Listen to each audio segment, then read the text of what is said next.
বিদ্রোহী শিবিরে নাম লেখালেন সায়নী ঘোষ। কাকলি ঘোষ দস্তিদারের দলে অভিষেকের বিশ্বস্ত সেনাপতি। এবার লোকসভাতেও মহাপতন তৃণমূলের। কেন মমতার রেপ্লিকা নাম লেখালেন বিদ্রোহী শিবিরে? দিল্লির মেগা নাটকে সায়নী ঘোষের নাম জড়ানোর ঘটনা কতটা সত্যি? সায়নী ঘোষের অবস্থান ঘিরে রাজনৈতিক মহলের তীব্র ধোঁয়াশা। ভোটের পর থেকে তৃণমূলের অন্দরে ভাঙনের গুঞ্জন নতুন কোনো বিষয় নয়। একের পর এক দলত্যাগী হচ্ছেন নেতাকর্মীরা। আর এবারে সেই তালিকায় নাকি নাম লেখালেন সায়নী ঘোষ। হ্যাঁ, সম্প্রতি অভিষেক বন্দ্যোপাধ্যায়ের অত্যন্ত ঘনিষ্ঠ এবং যুব তৃণমূলের অন্যতম প্রধান মুখ সায়নী ঘোষের রাজনৈতিক অবস্থান নিয়ে এমনই জল্পনা শুরু হয়েছে রাজনৈতিক মহলে। সূত্রের খবর, কাকলি ঘোষ দস্তিদারের নেতৃত্বাধীন বিদ্রোহী গোষ্ঠীতে যোগ দিতে চলেছেন খোদ সায়নী। বলা ভালো, গত সোমবার সকাল থেকে দিল্লির বুকে তৈরি হয়েছে এক নজিরবিহীন রাজনৈতিক প্রেক্ষাপট। লোকসভায় তৃণমূলের মোট 28 জন সাংসদের মধ্যে 20 জনই এখন বিদ্রোহী।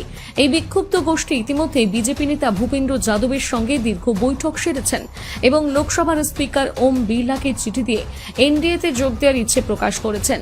আর এই 20 জন সাংসদের সই করা তালিকাতেই নাকি রয়েছেন সায়নী ঘোষের নাম।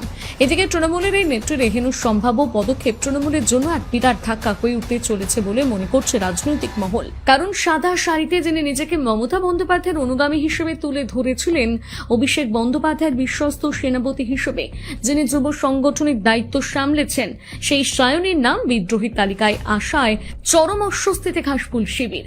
দলের অন্যতম এই আক্রমণাত্মক মুখের এমন অবস্থান পরিবর্তন তৃণমূলের অভ্যন্তরীণ ক্ষমতার সমীকরণকে তছনছ করে দিতে পারে বলে মনে করছেন অনেকে। যদিও এই বিষয়ে তার তরফে কোনো আনুষ্ঠানিক ঘোষণা এখনো মেলেনি, বরং তার ম্যানেজার জানিয়েছেন সায়নী ঘোষ আপাতত কলকাতার বাইরে আছেন এবং ফিরে এসে নিজের অবস্থান স্পষ্ট করবেন।